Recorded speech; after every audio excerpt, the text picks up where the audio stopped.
الحمد لله رب العالمين والعاقبة للمتقين والصلاة والسلام على سيد المرسلين محمد وعلى آله وصحبه أجمعين. أما بعد فأعوذ بالله من الشيطان الرجيم. إن الذين ينادونك من وراء الحجرات أكثرهم لا يعقلون ولو أنهم صبروا حتى تخرج إليهم لكان خيرا لهم والله غفور رحيم. பேரன்பிற்குரிய சகோதரர்களே, சூரத்துல் ஹுஜராத் 49வது அத்தியாயத்தினுடைய ஒரு 2-3 வசனங்கள் வரை விளக்கி பார்த்தோம். சூரத்துல் ஹுஜராத்துடைய முக்கியமான நோக்கம் அல்லாஹ்வுடைய தூதர் முஹம்மது ஸல்லல்லாஹு அலைஹி வஸல்லமோடு சஹாபாக்கள் எப்படியெல்லாம் நடந்து கொள்ள வேண்டும் என்ற ஒழுங்குமுறைகளை சொல்லக்கூடிய ஒரு முக்கியமான அத்தியாயம் தான் சூரத்துல் ஹுஜராத்.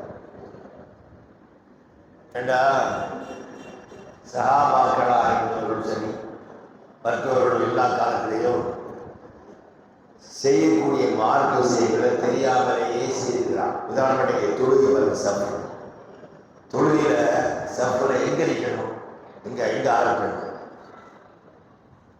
எங்க ஆரம்பிக்கணும், நீ உள்ள வரையில எங்க ஆரம்பிங்க, ஒரு வளர்வு இமாம் ஓட்டி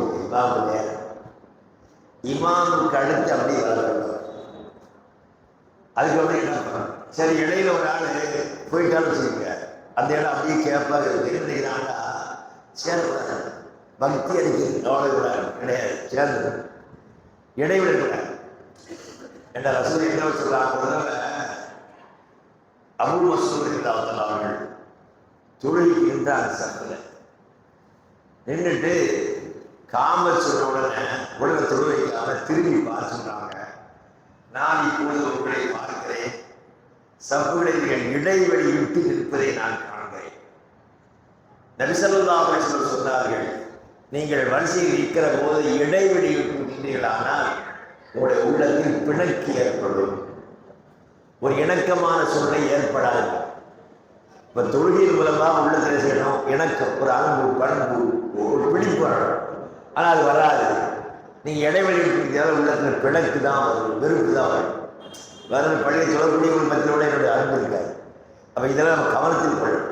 தொழுகையில் சஃப்பில் நிற்கும் போது நெருங்கி நிற்கணும், இடைவெளி இல்லாமல் இருக்கணும். சஃப்பை எங்கே ஆரம்பிக்கணும், இமாமுடைய பக்கத்துலேருந்து அப்படியே பழகு போகணும், வேறு இடம்.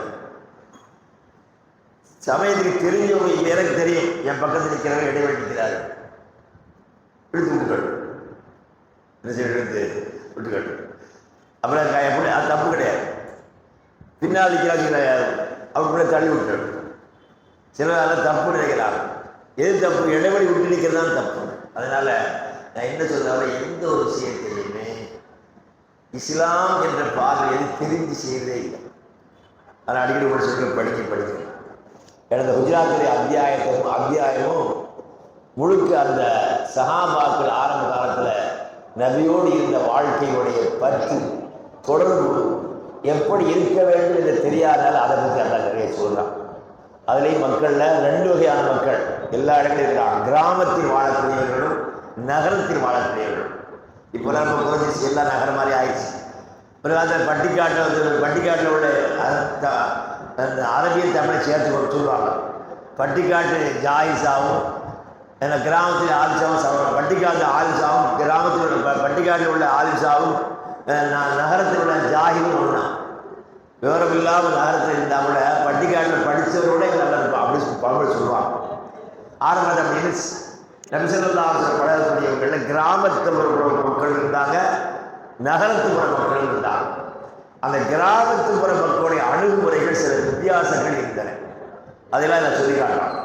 சூரத்துல் ஹுஜராத்துடைய முக்கியமான நோக்கம் என்ன, ஆரம்பத்தில் எல்லாம் சொன்னால், நீங்கள் அல்லாஹ்வை ரசூலை முந்திக் கொண்டு எதையும் சொல்லவோ செய்யவோ செய்யாதீர்கள். அப்போ எதாக இருந்தாலும் அல்லாஹ்வுடைய தூதர் சொன்ன பிறகுதான் சொல்லணும், அவங்க செய்த பிறகுதான் செய்யணும். அவங்க ஒரு விஷயத்தை விளக்கி சொல்றது நம்ம விளக்க சொல்லக்கூடாது. இதெல்லாம் சஹாபாக்கள் அல்லாஹ் சொல்லி கொடுத்த பண்புகள். ஒரு தடவை நபி ஸல்லல்லாஹு அலைஹி வஸல்லம் அவர்கள் மாதிரி அவர்களை யமனுக்கு அனுப்புகிறாங்க. யமனுக்கு சீக்கிரம் போட போனேன். எவனுக்கு அங்க உள்ள மக்களுக்கு ஆட்சியர் கார்டு அனுப்புறாங்க. அனுப்பும்போது கேட்குறாங்க, வாதே நீ அந்த மக்கள்கிட்ட எப்படி நடந்துக்குவ, எந்த மாதிரி அந்த மக்களுக்கு மத்தியில் பிரச்சனையை தீர்ப்பேன்னு கேட்டான். அப்போ அவர் சொன்னாரு, நான் முதலாவதாக பிரச்சனை ஏற்படுமானால் குர்ஆனை வைத்துத்தான் தீர்ப்பு செய்வேன். அப்படி குர்ஆனில் இல்லை என்றால் ஹதீஸிலே தேடி பார்ப்பேன்.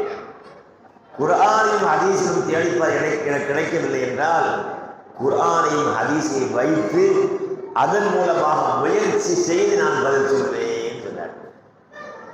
எடுத்த உடனே முதல்ல குர்ஆன், ஏன்னா குர்ஆன்ல எல்லாம் இல்லை சொன்னா. குர்ஆன்ல என்ன இல்லை? ஐவேட என்ன இல்லை? ஐவேட சொல்லிட்டே இருக்காங்க. ஐவேட தொழில்கள் எழுதி கொடுக்காது வரதை அதுக்கு வரதை ஏற்றி பிடிக்கிறது இடையில செய்தாங்க பிடிப்பான ஹதீஸ் வரதைகள் படி இடையில இருக்கிறது மக்கள் பழகிட்டு அமையும். சிலர் எனக்கு நல்லது மாதிரி எனக்கு கவனி பிடிப்பாங்க. என்ன சொன்னேன்? ஐவேட தொழுகள் எங்கே இல்லை? குர்ஆன் கவனம் என்ன அடிக்கடி சொல்லிட்டே இருக்கேன். ஐவேட தொழுவன் இல்லை, எப்போ தொழுவன் இல்லை, எப்படி தொழுவனுமே இல்லை. குர்ஆன்ல தொழுகையை நிறைவேற்றுங்கள் அப்படிதான் இருக்கு. அப்போ குர்ஆனை வச்சு செய்ய முடியாது. யூஸோட வர்றோம். இப்போ நம்மளாம் வந்து படித்து வரவே பள்ளிக்கு போவோம், அவங்க தொழுகிறமா தொழுவோம் சரிங்களா?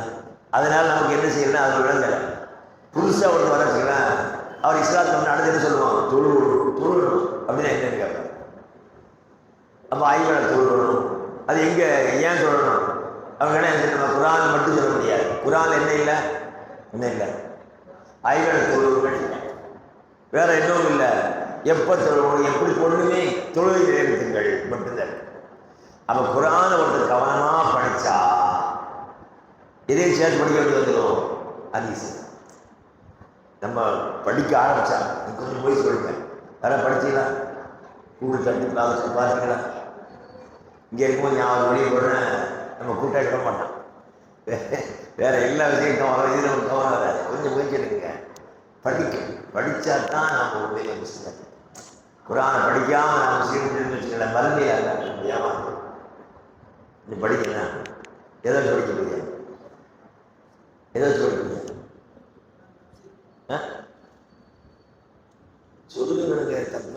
எதாவது படிக்கிறீங்க?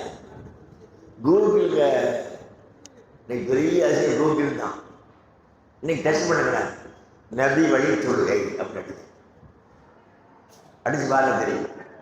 அடிச்சு அந்த தலைப்பில் எவ்வளோ அர்த்தம் அதை கொஞ்சமாக படிங்க. ஏன்னா படித்து தொழுதாங்க எப்பவுமே விளங்கியோட செய்த ஒரு பிடிப்பு, விளங்காமல் செய்யற பிடிப்பு இருக்காது. இதோட நஷ்டம் நமக்கு தெரியல. ஏன் தெரியல? இது கூலி உலகத்திலே இல்லை. தொழுக, நோன்பு, ஜக்காத்து, ஹஜ்ஜு, குர்ஆன் ஒரு திக்ர் செய்யறது, இதோட கூலி எங்கே இல்லை? உலகத்தில் தராங்களா? ஐவேளை தொழுதாலும் கொடுக்குறான், அரை தருவாங்க. ஆளுஷம் கொண்டு தொழில் கொடுக்குறான், அது செய்வாங்க. தொழுகிற ஆள் கிடையாது. அப்போ என்ன இருக்கு? எங்கே கிடைக்கும் கூலி? எங்கே?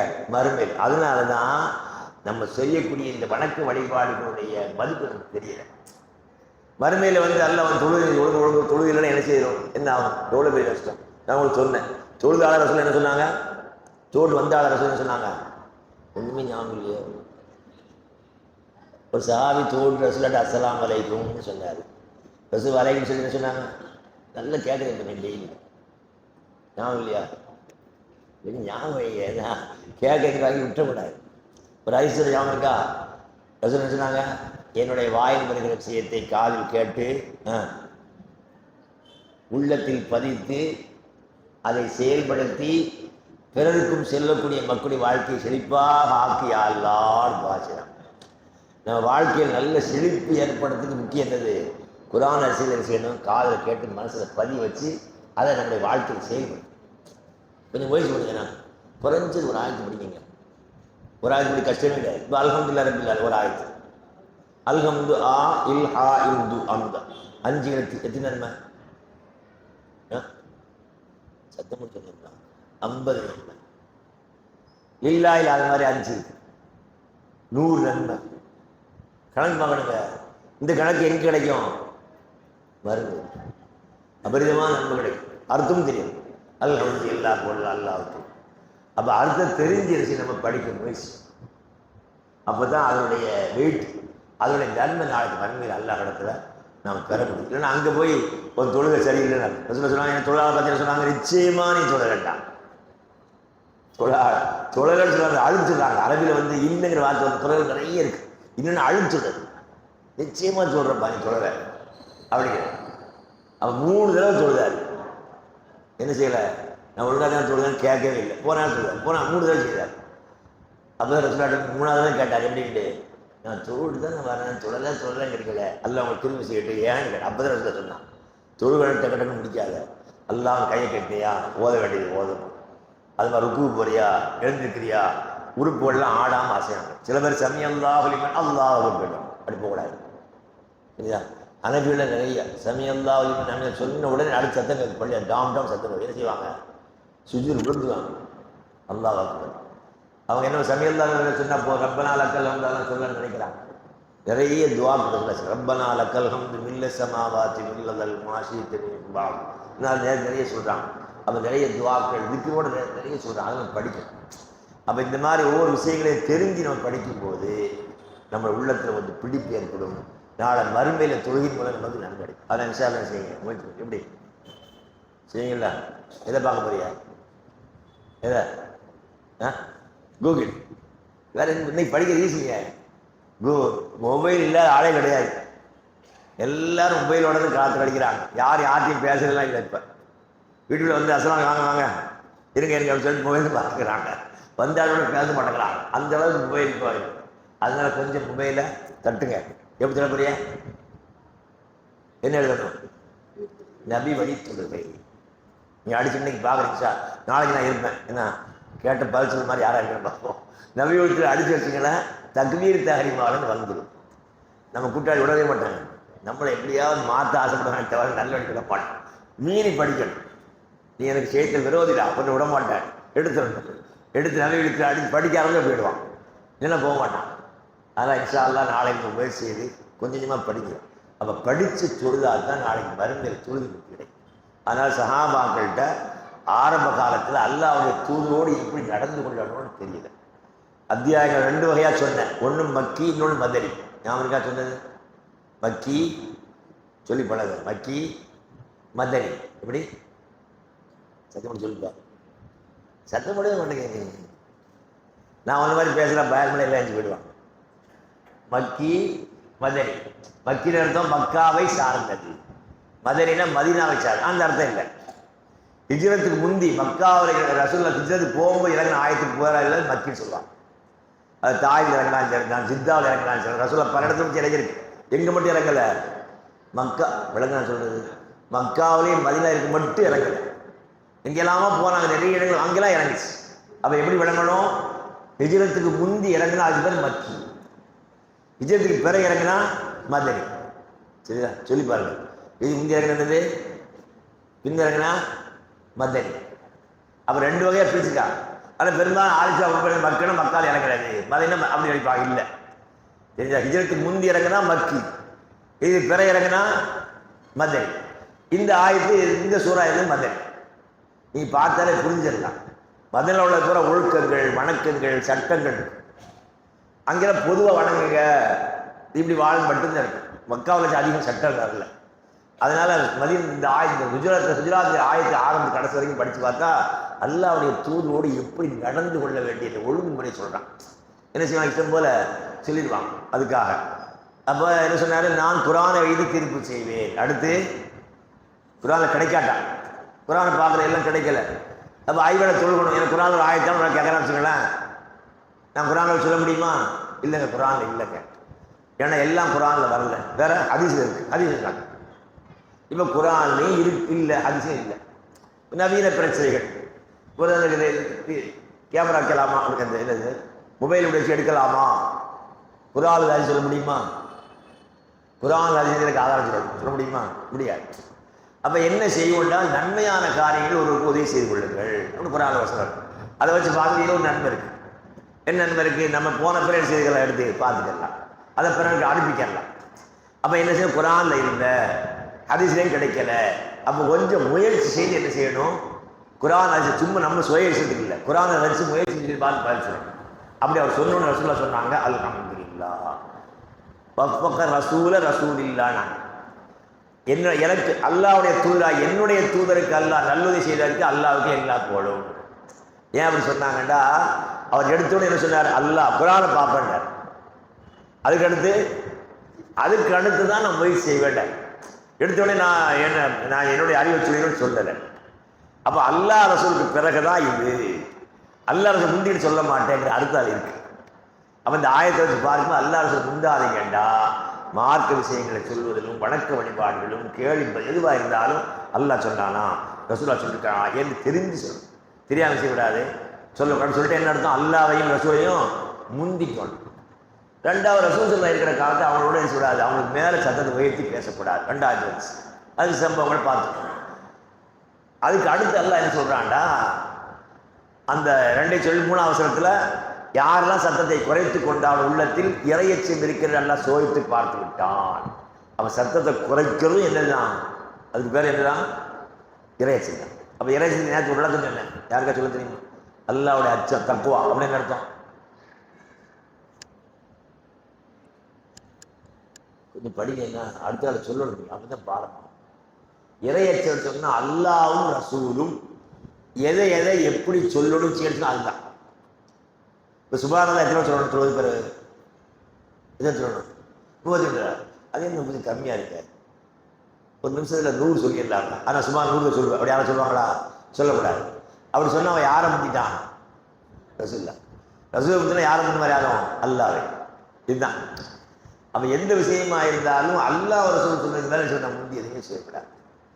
அப்படி செய்யாமல் இருந்தால் அதுக்கு பேர் என்னது, தக்குவா. அப்போ இறையச்சம் 33 அல்லாஹ் ரசூல் சொன்னாங்கன்னா 33 தான், அது மாதிரி சொல்ல மாட்டேன், இதுதான் இறையச்சம். இல்லை நான் 34 சொல்லுவேன், 38 சொல்லுவேன், அது என்ன இல்லை, அது நன்மை இல்லை. வேறு என்ன உண்டு, என்ன கிடைக்காதுக்கு, தீமை தான். நான் 100 ரூபா பெருமையாக ஒரு தொழில் 33 இல்லை, நான் 300 ரூபா சொல்லிடுவேன், அப்படி சொல்லக்கூடாது. ஏன்னா அல்லாஹ்வுடைய தூதர் சொல்லி கொடுத்தது அவ்வளவுதான். அதுக்கு பிறகு தனியாக நம்ம என்ன செய்யலாம், அது செய்ய வேற. அப்போ அல்லாஹ்வுடைய தூதர் சொல்லி கொடுத்ததை விட கூட்டவும் கூடாது, குறைக்கக்கூடாது. ஒரு தடவை ரசூல் உட்காந்து சாவி வந்தார். வந்து கேட்குற, அல்லாஹ் தூதரே நீங்கள் எனக்கு விஷயம் சொல்லிக் கொடுங்க, அதை நான் படிச்சுட்டா என்னை சொர்க்கத்தில் வந்து சேர்க்கணும். நீங்கள் சொல்லி கொடுத்து நான் செய்ய ஆரம்பிச்சிட்டா என்னை சொர்க்கத்தில் சேர்க்கணும், நரகத்தை விட தூரமாக்கும். அப்படிப்பட்ட ஒரு விஷயம் சொல்லி கொடுங்க. அழகான கேள்வி பாருங்க, இந்த மாதிரி யாருமே கேட்கறதில்லை. அழகான கேள்வி அப்படி கேட்குறாரு. உங்கள்கிட்ட சொல்லித்தர ஒரு பாடம் என்ன செய்யணும், என்ன அதை நான் செய்ய ஆரம்பிச்சுட்டா என்ன செய்யணும், சொர்க்கத்துக்கு கூட சேர்க்கணும், நரகத்தோடு தூரமாக்கணும். அப்போ ரசூல் சொன்னாங்க, நீ வணக்கத்துக்கு அல்லாஹ்வுடைய யாரும் இல்லைன்னு சொல்லு, ஐவேளை தொழு, நோம்புடி, ஜக்காத்துக்கு ஹஜ்ஜுடைய சட்டை இறங்கலை, அது அதை சொல்லலை. சொல்லி முடிச்சோன்னு என்ன செய்தார், எழுதிச்சார். கேள்வி கேட்டார், எழுதி புறப்பட்டார். புறப்பட என்ன சொல்லி நின்று போகிறாரு, அல்லாஹ்வை சத்தியமாக சொல்லுகிறேன், நான் இப்போது உங்களிடத்தில் எதை கேட்டேனோ அதை விட கூட்டவும் மாட்டேன், குறைக்கவும் மாட்டேன், வேறு யாருக்கும் கேட்கவும் மாட்டேன். வந்த வேகம் கேட்டார், சொல்லி முடிச்சு நினைச்சாரு, சத்தியம் பண்ணி சொல்லிட்டு போனார். அவர் போயிட்டார். போகும்போது சொன்னாங்க, சொர்க்கத்தில் இருக்கிற ஒரு மனிதனை பார்க்க ஆசைப்பட்டால் இவரை பார்த்து கொள்ளுங்கள்.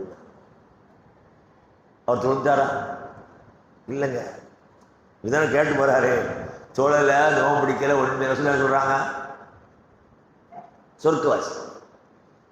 எதுக்கு சொல்ல சொன்னாங்க, எங்கிட்ட கேட்டு அப்படியே செய்வேன்னு போறாரு. அப்போ இஸ்லாம் பொறுத்த வரைக்கும் அல்லாஹ்வுடைய தூதர் எதை சொன்னாங்களோ, எதை செய்தாங்களோ அதை சொல்லி செய்தாலே போதும், ஒன்று கூட்டக்கூடாது, குறைக்கூடாது. அப்படி செய்தால் நமக்கு என்ன கிடைச்சிடும், உதாரணம் என்ன சொன்னாங்க, நம்ம பள்ளி பாருங்க, தொழில் முடிச்ச உடனே என்ன செய்யறோம், அவங்க துவாவுக்கு போயிடும். மற்ற பள்ளி சுப்ஹானல்லாஹ் சத்தம் போட்டார், அல்ஹம்துலில்லாஹ், அப்புறம் அஃதலுக்கு லா இலாஹ இல்லல்லாஹ் சத்தப்படுறாங்க. ஏங்க செய்றீங்கன்னு கேளுங்களேன், கோவம். இன்னும் இதெல்லாம் அப்படி கேட்டுட்டு இருக்க, நன்மை தானே, அவ்வளோதான். அப்போ அவன் என்ன தெரியல, நன்மைன்னு யார் சொல்லணும். அப்போ அல்லாஹ்வுடைய தூது ஒரு 50 தூது காட்டுறவங்களை என்னைக்காவது ஒன்றா சும்மா சத்தம் போட்டாங்களா, அது திரும்பி அப்படி சொல்லக்கூடாதா, திக்ரு தானே அப்படி. அப்போ என்னண்டா, நன்மையை அவங்களாம் முடிவு பண்ணாங்க கூடாது. செல்லதாசன் ஒரு காலம் என்ன செய்யலை, சுபான சத்தம் போடவோ அல்லாஹ் ஒன்றும் சொல்லுங்க, நாங்கள் 30 நாள் சொல்லுவாங்க, சொல்லுங்க அல்ஹம்துலில்லாஹ் சொல்லுங்க சொல்லிட்டு போயிட்டே இருக்கோம். அப்போ இதுதான் அல்லாஹ்வை ரசூலை முந்திட்டு செய்யக்கூடியது. அப்படி செய்தால் என்ன எங்கே போகணும்? நரகம். அதுதான் பெரிய கஷ்டம். நன்மைங்கிற பேரில் அல்லாஹ் ரசூல் சொல்லாத காட்சி செய்யிட்டா எங்கே போயிடும்? நரகத்துக்கு போகிறது. அப்போ அந்த ஆயத்தில் முதல்ல என்னது? எதையும் அல்லாஹ் ரசூல் செய்யக்கூடாது. ரெண்டாவது அல்லாஹ் தூதருக்கு முன்னால் சத்தத்தை உயர்த்தக்கூடாது. அந்த சத்தத்தை குறைச்சிட்டாங்க யாரெல்லாம்? அவங்க குடும்பம். அது மாதிரி எல்லாரும் என்ன செய்யிட்டாங்க? ரசூலை கூப்பிட்டா 2 தடவை 3 தடவை கேட்க வேண்டியிருக்கு அவங்கள்ட்ட. அந்த அளவுக்கு என்ன செய்யிட்டாங்க? ஒரு ஆயத்துலாம் எப்படி மாற்றுது? அப்போ அந்த சஹாபாக்களை மாற்றுறது பெரிய அளவு குர்ஆன் ஹதீஸ். அவன் எவ்வளோ பெரிய ஆளாக, எவ்வளோ பெரிய பழக்கம் இருந்தாலும் குர்ஆன் ஹதீஸ் வந்த பிறகு அந்த ஆயத்துக்கு ஹதீஸுக்கு தன்னை மாற்றிட்டான். அதுதான் சஹாபாக்கள் இன்றைக்கி நம்ம மதிக்கிறோம். உயர்ந்த ஆள் சொல்ல காரணம் 2 அம்சம் தான். எதையும் அவங்க சொல்வதா இருந்தாலும் செய்வதா இருந்தாலும் அல்லாஹ் சொன்னான், ரசூலுல்லாஹ் சொன்னான். இந்த 2 அடிப்படைகளை வாழ்க்கை அமைச்சுக்கிட்டான். அப்போ அதுக்கு அடுத்து அல்லாஹ் சொல்றான், இன்னல்லதீன யுனாதூனக மின் வராஇ ஹுஜராத். நபி, நிச்சயமாக மக்கள் சில பேர் இருக்கிறாங்க. அவங்க என்ன செய்கிறாங்கன்னா, ஒன்று மனைவி ரசூலுக்கு பல மனைவி இருக்கிறாங்க, பல ரூமில் இருப்பாங்க. அந்த பல இடங்களில் இருக்கும்போது உங்களை வந்து கூப்பிடுறாங்க. எப்படி கூப்பிடுறாங்க? முகமதே முகமதேன்னு கூப்பிடுறாங்க. எப்படி கூப்பிடுறாங்க? ஏன் அப்படி கூப்பிட்றாங்க சொல்லுங்க, உங்களுக்கு தெரியும் ஏன் அப்படி கூப்பிட்றாங்க. நேற்று சொன்னேன், அவங்க கூடயே வளர்ந்த ஆள், அவங்க கூடயே பிறந்த ஆள், பழகின ஆள். அவர் எவ்வளோதான் பெரிய ஆளாக இருந்தாலும் யாரோட இருக்கிறாரு? நண்பர் மாதிரி இருக்காங்க. ஆனால் அப்படி கூப்பிட்டு பழக்கம் முதல்ல யாரை சொன்னாலும் கூப்பிட்டுருப்பாங்க. 40 வயசுல ரசூலே கிடையாது. அப்போ முகமது அப்படிதான் கூப்பிடுவாங்க. சிலவர் எப்படி கூப்பிடுவாங்க? அல்லமீன் அஸ்ஸாத் கூப்பிடுவாங்க. அதனால என்ன செய்வாங்கன்னா, கிராமத்துக்கு வரக்கூடியவங்க அவங்க ஏதாவது கூப்பிடும் போது இருக்கிறாங்க, முகமதே வெளியே வாங்க ஒரு விஷயம் பேச வேண்டியிருக்கு அப்படி கூப்பிடுவாங்க. ஏதாவது சந்தேகம் கேட்குறதா வைக்கிறதா இருந்தால் தவறா இல்லை. அது என்ன அவங்களுடைய என்னது பழக்கம். பேரை சொல்லி கூப்பிடுறோம், என்ன தப்பு? அப்போ அந்த நடைமுறை அப்போ அல்லாஹ் சொல்றான், உன்னுடைய அறைகளுக்கு வெளியே இருந்து கொண்டு முகமதே என்று அழைக்கிறார்களே,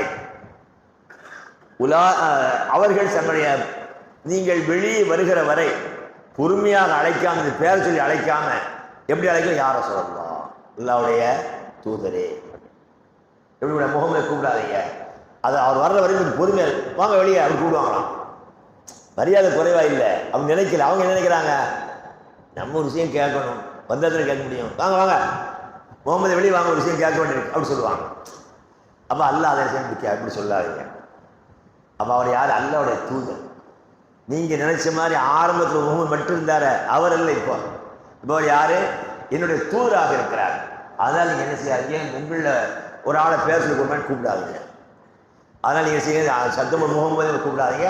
அவரை பேரை சொல்லாமல் என்ன செய்யுங்க, அமைதியாக பொறுமையாக இருந்து சொல்லுங்க. யாரை சொல்லலான்னு கூப்பிட்டு அமைதியாக இருந்துருங்க. என்ன சொல்லக்கூடாது? வாங்க வெளியே அப்படின்னு சொல்லக்கூடாது. ஏண்டா இதெல்லாம் ஏண்டா அவங்கள்ட்ட இருந்த பாடங்கள் அப்படின்னு செய்தாங்க. சாதாரண பழகினாங்க. இப்போ ரசூல் ஸல்லல்லாஹு அலைஹி வஸல்லம் வஹி எப்போ வரும்னா சொல்ல முடியாது, பல இடங்களில் வரும். ஆனால் அல்லாஹ்வுடைய வஹியை தாங்கி இருக்கக்கூடிய அல்லாஹ்வுடைய தூதர்கிட்ட பழகும் போது என்ன செய்யாதீங்க, உங்களுக்குள்ள நீங்கள் பேசுகிற மாதிரி கூப்பிடாதீங்க அதனால். அப்போ அவர் வெளியே வருவரையில் பொறுத்து இருந்தால் அதில் காண கயிறு இல்லை, அதுதான் உங்களுக்கு நல்லது. அப்போ எப்போ போனாலும் என்ன செய்யுங்க, அல்லாஹ்வுடைய தூதரை நீங்கள். அப்போ இதெல்லாம் என்னது? ஒழுக்கம். இந்த சூரத்து ஹுஜராத் முக்கியது ஒழுக்கம் தான். இப்போ நம்முடைய வாப்பம்மா இருக்கா வச்சுக்கோண்ணே, பேச கூப்பிடலாமா? கூடலாமா? கூப்பிடாது. ஒருத்தர் என்ன செய்தான், ஒரு ஆள் கேட்டேன். இந்த ஆளுசை கேட்குறவங்க கேள்வி பார்த்தா பதில் சொல்லுதாங்களே. என்ன கேட்குறாண்டா, அதாவது இப்போ எங்கள் மாமா இருக்கார், அவர் பேர் காசிம். நான் காசிம் அவர் கூடலாமான்னு அவர் கூப்பிடலாண்டார். அவன் மனசில் திரும்புவான், உருக்கு எங்கிட்ட வந்து கேட்குறான். ஒரு ஆள்கிட்ட கேட்டான், அவர் மதியனால படித்தார், அவர் கூடலான்ட்டார். எங்கிட்ட வந்து கேட்டேன். நான் என்ன முதல்ல உங்கள் ஆப்பை போய் பேச கூப்பிட்றான். அதுக்கு பிறகு என்கிட்ட வந்து கேள்விட்டேன், என்ன நீங்கள் இப்படி சொல்லி நம்ம வேறு என்ன சொல்ல சொல்கிறேன், கூப்பிடலாமான்னு கேட்குறேன். நீங்கள் உங்கள் ஆப்பை போய் என்ன செய்ய பேச கூப்பிடு, உங்கள் ஆப்பை என்ன பேசுகிறாரு பாரு. அப்புறம் வந்து எங்களை கேளுங்க, நீங்கள் கூப்பிடலாமா கூப்பிடக்கூடாதுன்னு சொல்லி நீங்கள் முதல்ல கூப்பிட்றா, இதுவரை கூப்பிட்டியா? நீங்கள் ஒரு விஷயம் விடைங்க, ரசூல் ஸல்லல்லாஹு அலைஹி வஸல்லம் அழகான ஒரு பாடம் நடக்கிறாங்க சஹாபா. எதுவெல்லாம் உங்கள் உள்ளத்தில் வந்து நெருடல்னா செய்யக்கூடாதா, சொல்லலாமா சொல்லக்கூடாதா, இப்படி ஏற்பட அதுதான் பாவம்னா. அதற்காக நீ என்ன செய்யாத, யார்கிட்டையும் போய் விளக்கம் கேட்காத, உள்ளத்திலே விளக்கம் கேட்கலாம். இப்போ அவர் மனசு என்ன வந்துருச்சு, கூப்பிடலாமா கூப்பிடக்கூடாது. இப்படி வந்தாலே ரசூல் என்ன சொல்லிட்டாங்க, பாவம். இதை போய் 10 பேர்ட்ட கேட்காத, கூப்பிடக்கூடாது. நம்மளோட பெற்றவங்க, நம்மளோட மூத்தவங்க. அதனால அவங்கள மாமா, பாப்பா, உம்மா அப்படி அழகான வார்த்தையோட சொல்லி பேரை சொல்லி கூப்பிடாத. அவங்கள பேரை சொல்லி அவங்க கூப்பிடக்கூடாது, அவங்களே பேரை சொல்லி அழைக்கக்கூடாது. எப்படி அல்லாஹ்வுடைய தூதரோட சஹாபாக்கள் அதே மாதிரி பாடம் என்பது நம்மை விட வயதில் பெரியவர்கள், நல்ல ஒரு மார்க்கத்தை படித்தவங்க, ஊர் தலைவராக இருக்கிறவங்க, அவங்களெல்லாம் பேர் செய்யக்கூடாது, பேரை சொல்லி கூப்பிடக்கூடாது. நான் 2 காதால கேட்டு கண்ணால் பார்த்த செய்தி உங்களுக்கு சொல்கிறேன். நண்பராக இருக்கக்கூடியவங்க திடீர்னு பழைய தலைவராக வச்சுக்கிறேன். ஒருத்தன் எனக்கு இன்னைக்கும் கண்ணை பார்த்துட்டே ஒரு ஆள் இருக்கிறாருடா, அவர் பேரை சொல்லி எல்லாரும் பத்திர கூப்பிடுறாரு. ஏன்னா அவர் ஃப்ரெண்டா, அவர் உண்மையிலே பள்ளிவாசலை பொறுப்பில் இருந்து நிறைய காரியம் செய்துக்கிறார். அவர் எல்லாரும் மரியாதையாக நல்ல பண்பு, அவரோட வயசு கூடினவங்களே அவர்கிட்ட மரியாதை இருக்கிறான். எதனால பள்ளிவாசலை பொறுப்பில் இருக்கிறார், ஒரு ஜமாத் தலைவராக இருக்கிறார். அப்போ அதுக்குன்னு ஒரு மரியாதை இருக்கு. அதெல்லாம் இவர் என்னோட நண்பர் காட்டுறதுக்கு வேணே கூடுறாரு. எல்லாரும் கூட இருப்பார்ல, பேரை சொல்லி கூடுறது சொல்லிட்டு அப்படி கூட படிச்சுவார் இப்படி காட்டுறதுக்காக. அப்போ அந்த மாதிரிலாம் பண்பு கூடாது. ஒரு பொறுப்பு இருக்கக்கூடியவர்கள், நம்மளோட வயது கூடியவர்கள், பெற்றோர்கள், அவங்களை என்ன செய்யக்கூடாது, என்ன செய்யக்கூடாது, பேரை சொல்லி கூட்டக்கூடாது. அப்போ அவங்களை கண்ணியமான முறையில் அழைக்க வேண்டிய பாடத்தை அல்ல சொல்லிவிடும். அப்போ அல்லாஹ்வுடைய தூதரோடு பழகுறத செய்தி பாருங்க, வெளியே உலகத்துக்கு வரணும். அப்போ அல்லாஹ் சொல்லும்போது லாயாஃபில் வரான். இப்படிலாம் அவங்க செய்யறதுக்கு என்ன காரணம்னு சொன்னா, அவங்களுக்கு விளங்கிக் கொள்ளக்கூடிய தன்மை இல்லை. லாயப்பில்கிறது யாருன்னா மனுஷன் அல்லாதவன். மனிதனுக்கு என்ன இருக்குது, பகுத்தறிவு. வேற மிருகங்கள் என்ன இல்லை இருக்கா, அமைய இருக்கா செய்யுது. மிருகங்களுக்கு என்ன இல்லை அப்படின்னா, நல்லதா கெட்டதாலும் அவன் சிந்திக்கிறது கிடையாது. கண்ணில் பார்க்கும், காதில் கேட்கும், அது இதுதான் இருக்கு. கால் நடக்கிறதான். அவைகளுக்கு நல்லதா கெட்டதான் சிந்திக்கிற ஒரு ஆற்றல் யாருக்கு கிடையாது, மிருகம் கிடையாது. யார் மட்டும்தான் இருக்கு, மனிதனுக்கு இருக்கு. அது அல்ல சொல்ல அவர்கள் விளங்குகிறவர்களாக இல்லைங்கிறான். லாயாக்கிலூன். அவன் விளங்காத ஆள் யாரு, மனுஷன் எல்லாம் யார் இருக்கா, மிருகங்கள். அப்ப என்ன, இந்த மனிதன் இருக்கக்கூடிய பண்பு தவறிட்டா அவன் யார் மாதிரி ஆயிடுறான், மிருகம். நம்மளும் கோத்தை சொல்ல முடுமாடு மாதிரி வளர்ந்துருக்கேன், சும்மா இல்லை, முடுமாடு மாதிரியா. அது என்ன செய்யற கோபத்தில். அப்ப என்ன அர்த்தம், நம்ம மாடுன்னு திட்டமா இல்லை. அப்ப என்னண்டா, உனக்கு அல்ல அறிவை தந்துருக்கிறானே, பகுத்தறிவு உள்ள நீ மாடு மாதிரி செய்யலாமா, செஞ்சாது. அப்ப மாடை விட நம்ம செய்யற வழிகட்டு பேர் சில நேரங்கள்ல. ஏன்னா மாட்டுக்கு இருக்கிற பண்பு நம்ம என்ன சொல்லி காட்டினேன். மாட்டுக்கு இருக்கிற முக்கியமான பண்பு என்ன சொன்ன ஞாபகம் இருக்கா, ஒரு ஆட்டுக்கு மாட்டுக்கு ஒட்டுறதுக்கு முக்கியமான பண்பு என்னது, மறக்காதீங்க. நீ 4 சொல்லுங்க என்ன இவருங்க.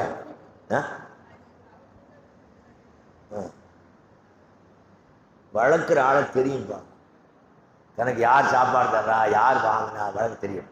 நீங்க ஒரு பழக்கம் வைங்க, என்ன கேட்ட விஷயங்களை ஊரில் சொல்லுவீங்க. ஒரு தடவை அபூ சலமா ரலியல்லாஹு தஆலா வீட்டில் பள்ளிக்கு வந்தாங்க. பள்ளிக்கு வந்து ரசூலுல்லாஹ் சொன்னாங்க, ஒரு முஸ்லிம் அவனுக்கு ஏதாவது சோதனைகள் கஷ்டங்கள் ஏற்பட்டு இன்னா லில்லாஹி வ இன்னா இலைஹி ராஜிஊன் அல்லாஹும்ம அஜிர்னி ஃபீ முஸீபத்தி வஹுலுஃப் லி கைரன் மின்ஹா, முழு துஆ இருக்கு. அப்படி சொன்னாங்க. என்ன சொன்னாங்க, நாங்கள் எல்லாம் நிச்சயம் யார், அல்லாஹ்வுக்குரியவர்கள். வ இன்னா இலைஹி ராஜிஊன், நிச்சயமாக அல்லாஹ்ட்டே போகக்கூடியவர்கள். எல்லாம் மொத்தம் எங்கே போவோம், கடைசியில் அல்லாஹ்ட்ட தான். அப்படி சொல்லிட்டு இன்னொரு துஆ சேர்த்துருக்காங்க, அல்லாஹும்ம அஜிர்னி ஃபீ முஸீபத்தி, யா அல்லாஹ் எனக்கு ஏற்பட்டிருக்கிற சோதனையில் எனக்கு ஒரு நல்ல ஒரு கூலியை கொடு, பாதுகாப்பை கொடு. வஹுலுஃப் லி கைரன் மின்ஹா, இதை விட சிறந்தது எனக்கு நீ கொடுத்து விடு என்று சொன்னால் அல்லாஹ் கொடுப்பான். அப்படி யார் சொல்றா, ரசூல். இந்த செய்தி யார் சொல்றான், அபூ சலமா வீட்டில் வந்து மனைவிட்டு சொல்றான். அதை உம்மு சலமா படிச்சுட்டாங்க. பார்த்தீங்களா, இப்போ பள்ளியில் சொன்ன விஷயம் எங்க வரைக்கும் போயிட்டு வீட்டுக்கு பேசு. நீங்க என்னைக்கா சொல்லிங்கன்னா போகும்போதே மறந்துடுவேன். வீட்டில் சொல்லுங்க, என்ன சொல்லி பழகுங்க, அதான் நல்லது. இப்போ என்ன ஆச்சுன்னா வீட்டில் சொன்னாங்களா, அவங்க பாருங்க என்ன செய்யறாங்க. அபூ சலமா மௌத்தா போறார். அபூ சலமானா சலமாவுடைய வாப்பா அர்த்தம். அரபு நாட்டில் பெரும்பாலும் என்ன செய்வாங்க, பிள்ளை பேரை வச்சு சேர்த்து சொல்லிடுவாங்க. சலமாவுடைய வாப்பா, சலமாவுடைய அவங்க அசல் பேரை வேறையா இருக்கும். அப்ப என்ன செய்யறாங்கன்னா துஆ சொல்றாங்க, இன்னா லில்லாஹி வ இன்னா இலைஹி ராஜிஊன் அல்லாஹும்ம அஜிர்னி ஃபீ முஸீபத்தி வஹுலுஃப் லி கைரன். சொல்லுங்க, அல்லாஹும்ம அஜ்ரினி எப்படி சொல்லுங்க, சொல்லி பாருங்க. அல்லாஹும்ம அஜ்ரினி சத்தம் சொல்லுங்கப்பா, கொஞ்சம் சத்தம் சொல்லுங்க, பாடம் ஆகட்டும். அல்லாஹும்ம அஜ்ரினி ஃபீ முஸீபத்தி வஹுலுஃப் லீ கைரம் மின்ஹா. அப்போ எனக்கு சோதனை, எனக்கு நல்ல கூலியை கொடு, பாதுகாப்பை கொடு, இதை விட சிறந்ததான்னு அர்த்தம். அபூ சலமா மூத்தா போயிட்டார். யாரு தாண்டி சொன்ன ஆள், அந்த பெண் யார் சொன்னாங்களோ அவன் கடன் மூத்தா போயிரு. அப்போ அவங்க துவாவை சொல்றான். சொல்லிட்டு அவன் மனசு நினைச்சாங்களா, அபூ சலமாவை விட நமக்கு நல்ல ஒரு கடன் கிடைக்க போறாரா. இப்போ அந்த அளவுக்கு அவங்க யார் எப்படி இருக்காங்க, நல்ல சிறந்தவன் இருக்காங்க. மக்காவில் இருக்கும்போதும் அவங்க நேசித்தாங்க, மதீனாவுக்கு வந்தப்போ கல்யாணம் வச்சுட்டாங்க. அப்போ 2 பேரும் வாழ்க்கை நல்ல அன்பாக பண்பை ஒழுக்கம் வாழ்ந்துக்கிறாங்க. அதனால் உம்மு சலமாவுடைய கண்ணில் அவரை விட ஒரு சிறந்த ஆள் தெரியும். இல்லைங்களா, இப்படி இருக்கட்டும், நம்ம மாற்றமா இவனெல்லாம் என்றே மாட்டான், அவர் சர்வதா சொல்ற இவனெல்லாம்ன்றா. அது 2 பேருக்கு மத்தியில் பார்த்தீங்கன்னா அவ்வளோ பிடிப்பு இல்லை. அப்போ இந்த மாதிரி வாழ்க்கையில் ஒரு பண்பு நல்ல ஒழுக்கம் இருக்கும். அப்போ சொல்லிட்டு என்ன சொன்னாங்களா, அபூ சலமா சிறந்த கணக்கு கிடைக்க போறார். அந்த அளவுக்கு நல்ல ஒழுக்கமாக அன்பாக வாழ்ந்தவன். அப்போ அவன் கண்ணில் யார் தெரியல, அபூ சலமாவை விட ஒரு நல்ல ஒரு தெரியல. அவன் மனசுல நினைச்சான். இப்படி நினைச்சுட்டு இருக்கும்போது ஒரு நாள் வீட்டில் நான் என்ன செய்யறேன்னா, ஒரு எதை போட்டு கழுவிக்கிட்டு இருந்தேன். அப்போ ரசூல் வீட்டுக்கு வர்றான்.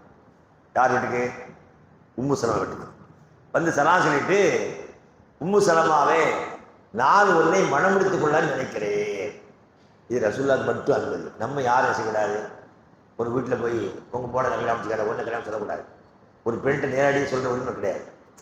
ரசூலுல்லாஹ்க்கு அந்த அனுமதி இருந்துச்சு. ஒரு பெண்ணை பார்த்து நான் உன்னை கட்டிட்டுமான்னு கேட்கலாம், அவங்க சரின்னா மனம் முடிச்சுக்கலாம். இது ரசூல் ஸல்லல்லாஹு அல்லாஹ் கொடுத்த ஒரு தனி சலுகை. அந்த அடிப்படையில் போய் என்ன செய்தாங்க, உம்மு சலமாவே நீ எனக்கு மனைவியாக இருக்கிறியான்னு கேட்டாங்க. அப்போ அவங்க சொன்னாங்க, அல்லாஹ்வுடைய தூதரை, நான் உங்களுக்கு மனைவியாக இருக்கிறது எந்த ஆட்சேபனையும் இல்லை, ஆனால் உங்களோட மனைவியாக ஆக முடியாத சில கெடுதிகள் இருக்கிறேன், சில சூழ்நிலை இருக்கிறேன். என்னன்னு கேட்டாங்க. நான் கிளை வயசாகி போச்சுருந்தேன். 2வது எனக்கு பிள்ளைகள் வேறு இருக்கிறாங்க. 3வது எனக்கு சட்டுன்னு கோபம் வந்து முன்கோபினான். அந்த உங்கள்கிட்ட நான் கோபப்பட்டு நீ என் மேலே கோபப்பட்டால் யாருடைய கோபத்துக்கு ஆளாயிருவேன், அல்லாஹ்வுடைய. அதனால நான் பயப்படுறேன். பாருங்க அவங்கள்ட்ட எவ்வளோ அருமையான எண்ணம்.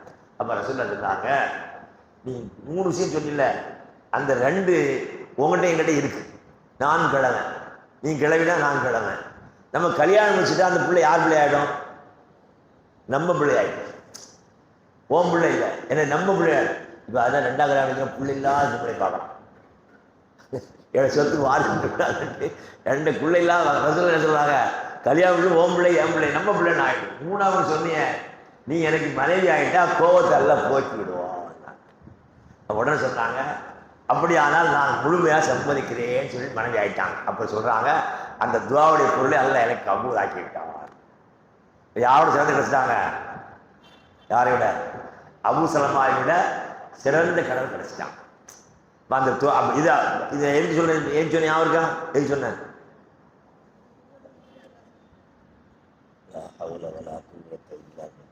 இந்த சம்பவம் எதுக்கு சொன்னேன், என்னங்க எப்படி மாதிரி கேட்ட செய்தி வீட்டில் சொல்லுங்க. அந்த செய்தி அவங்க கடைசி மோத்தாரங்க சொல்லி காட்டுறாங்க பாருங்க. அந்த அர்த்தத்தையும் சொல்லி எனக்கு நல்லா நடத்தி காட்டிட்டான், அது முக்கியம் சொல்லல, செய்தியை சொல்றேன். அப்ப இவங்க சொன்னது அவங்க சொல்றாங்க பாருங்க. இன்னைக்கு வரைக்கும் இந்த ஹதீஸ் அகமது இருக்கு, அகமதுக்கு தான் பேர். பார்த்தீங்கன்னா உம்மு சலமா அந்த 1400 வருஷத்துக்கு முன்னால் நடந்த அந்த சம்பவத்தை இன்னைக்கு நம்ம படிக்கிறோம். ஏன் படித்தோம், அவங்களுடைய வாழ்க்கை என்ன இருந்துச்சு, இந்த மாதிரி அல்லாஹ் சொன்ன விஷயங்கள் அவங்க வாழ்க்கை புகழ்ந்துட்டாங்க. அது மாதிரி நாம் எந்த செய்திகளை கேட்குறோமோ அதை மனசில் பதிய வச்சு அதை நம்ம செய்தி அடுத்த ஆளுக்கு சொல்லணும். அதனால் இன்னைக்கு இன்ஷா அல்லாஹ் என்ன செய்றீங்க,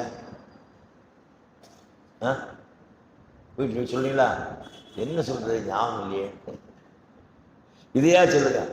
இந்த செய்தி என்னது, அபூ சலமா என்ன சொன்னாங்க, இன்னா லில்லாஹி வ இன்னா இலைஹி ராஜிஊன். அதுக்கு வராது, அல்லாஹும்ம சொல்லுங்க, அது பாடம் பண்ணுங்க, அல்லாஹும்ம அஜ்ரினி, அல்லாஹும்ம அஜ்ரினி ஃபீ முஸீபதி வஹுலுஃப் லி கைரன். நான் சில போர்டில் எழுதி போடுறேன், நாளைக்கு படிச்சுக்கோங்க, எழுதி படிங்க, நல்லதுங்க. துவா இருக்குத அன்றாட வாழ்க்கையில் படிக்கணும். சல்லல்லாஹு படுத்துலேருந்து எஞ்சி திரும்ப வீட்டுக்கு வர்ற வரைக்கும் நிறைய துவாக்கள். ஏன்னா அந்த துவா இருக்குதே நம்மளை யாரோடு இணைச்சிடும், அல்லாவோட. அதனால நம்ம வாழ்க்கையில் மறக்க மாட்டோம். நீங்கள் நமக்கு அந்த சிந்தனையே இருக்காங்க. ஒரு காரணம் என்னென்னா தொடர்பு நமக்கு பழக்கம் இல்லை. அதனால் ஒவ்வொரு துவா படிங்க. ஆக இந்த குஜராத்தில் 3-4 வசனம் உங்களுக்கு சொல்லியிருக்கிறேன். முதல் வசனம் என்னது? அல்லாஹ் ரசூலை முந்திக் கொண்டு எதையும் சொல்லவோ செய்யவோ செய்யாதீர்கள். ரெண்டாவது, அல்லாஹ்வுடைய தூர் சத்தத்தை உரைக்கக்கூடாது. இப்போ என்ன, அல்லாஹ் ரசூல் மாறி சொல்லக்கூடியவங்களுக்கு வந்து அவங்கள முந்தி நம்ம விட சொல்லக்கூடாது. நம்ம பெற்றோர்கள், நம்மை விட வயதில் முதியவர்கள், நம்ம நல்ல பொறுப்புள்ள அவங்கள்ட்ட என்ன செய்யக்கூடாது, அவங்கள முந்திட்டு நம்ம ஒரு விஷயம் சொல்லவோ அவங்களோட சத்தம் போட்டு செய்தி பேசவோ கூடாது. சிலர் போட சத்தம் நம்ம அமைக்கிறோம், அந்த அளவுக்கு தான் சத்தம் போட்டுருவாங்க, அதெல்லாம் போடக்கூடாது. இப்படிலாம் இருந்தால் உள்ளத்தில் இறையச்சம் இருக்கிறது. அதே மாதிரி ரசூல் அழைக்கணும் நினைச்சக்கூடாது, பேரை சொல்லி அழைக்காதீங்க, நல்ல முக்கியமான பெயரெல்லாம் எனக்கு அழைக்கக்கூடாது. இந்த மாதிரி பண்போட குரான் சொல்லி கொடுக்க காரணம் என்னன்னா ஒழுக்கத்தை பற்றி சொல்கிறது. இன்னும் தொடர்ந்து சில ஆயத்தில் இருக்குது. மற்ற என்ன சொன்ன 12 ஆயத்தில் இருக்குது. அது ஒவ்வொரு ஆயத்திலும் நல்ல பாடங்கள். சில குறிப்பாக ஆயத்துக்கு முந்தின 3 வருஷம் நல்ல பாடங்கள். அல்லாஹ் ஜல்ல ஷஅனுஹு இந்த சூரத் குஜராத்தின் மூலமாக விளக்கி கொண்டபடி நாம் உலகத்தில் வாழ்கிற போது நம்முடைய தொடர்புகளை எப்படி அமைத்துக் கொள்ள வேண்டும் என்ற பாடத்தை படித்து அதன்படி செயல்பட்டு நாளை மறுமை அல்லாஹ்விடத்தில் உயர்ந்த சொற்குலமாகிய ஜன்னத்து குடும்பத்தோடு பாக்கிய தந்தல்வானாக. வாஹிரு தஅவானா அல்ஹம்துலில்லாஹி ரப்பில் ஆலமீன். அஸ்ஸலாமு அலைக்கும் வரஹ்மத்துல்லாஹி வபரகாத்துஹு. நான் பேசுகிற ஏதாவது சந்தேகம் கேளுங்கண்ணா. பேசுகிற விஷயத்தில் சந்தேகம்